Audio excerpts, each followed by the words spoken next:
नमस्कार दोस्तों, स्वागत है आपका हिंदी नॉलेज शो में। तो दोस्तों, जैसे कि आप सभी जानते हैं कि भारत और चीन के बीच जितने भी विवाद हैं वो ज्यों के त्यों बने हुए हैं। लगातार कमांडर स्तर की बातचीत होती है लेकिन उससे कोई नतीजा नहीं निकल रहा। लगातार मीटिंगें हो रही हैं लेकिन कोई भी कि ऐसी चीज़ पॉजिटिव चीज़ निकल कर सामने नहीं आ रही, बल्कि इन सब चीज़ों के उलट चीन भारतीय सीमा के आसपास अपने मिलिट्री बेसिस को एक्टिव कर रहा है। इसके अलावा जो पुराने एयर बेसिस थे उन्हें एक्टिव करके वहाँ पर बॉम्बर्स तैनात कर रहा है, वहाँ पर फाइटर जेट्स तैनात कर रहा है। तो यानी कि भारत के खिलाफ एक बड़ा मिलिट्री बिल्डअप कर रहा है। ऐसे में एक बहुत बड़ी खबर निकल कर सामने आई है। खबर यह है कि अमेरिकी सेना उतर सकती है लद्दाख में। कारण क्या है उसके, वो मैं बताऊंगा। और इसमें अमेरिका का क्या हित है, क्योंकि हित अमेरिका का भी है, ऐसा नहीं कि सिर्फ भारत का ही फायदा है।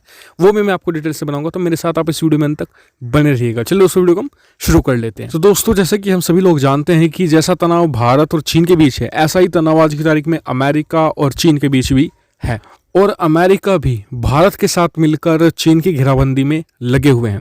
ऐसे में एक बहुत बड़ा स्टेप उठाया है अमेरिका ने।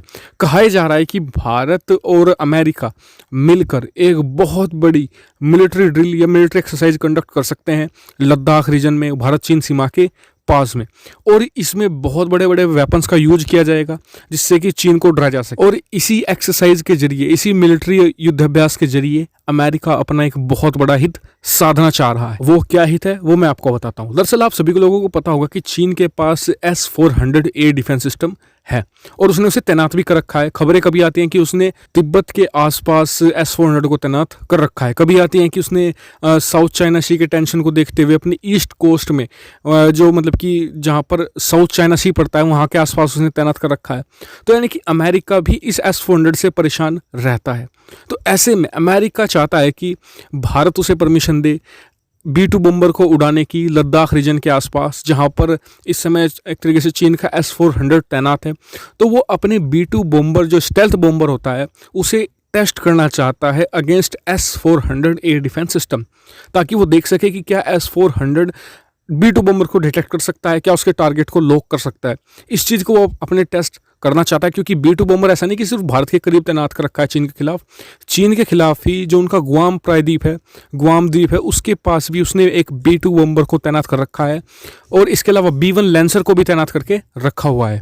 तो यानी कि अमेरिका अगर युद्ध के सिनेरियो बनता है उससे पहले ही अपने हथियारों को देख लेना चाहता है, क्योंकि चीन के पास आज की तारीख में सिर्फ एक ही ढंग का हथियार है, वो है S-400 एयर डिफेंस सिस्टम, जो काफ़ी हद तक रजिस्ट कर सकता है अमेरिकी टेक्नोलॉजी के सामने।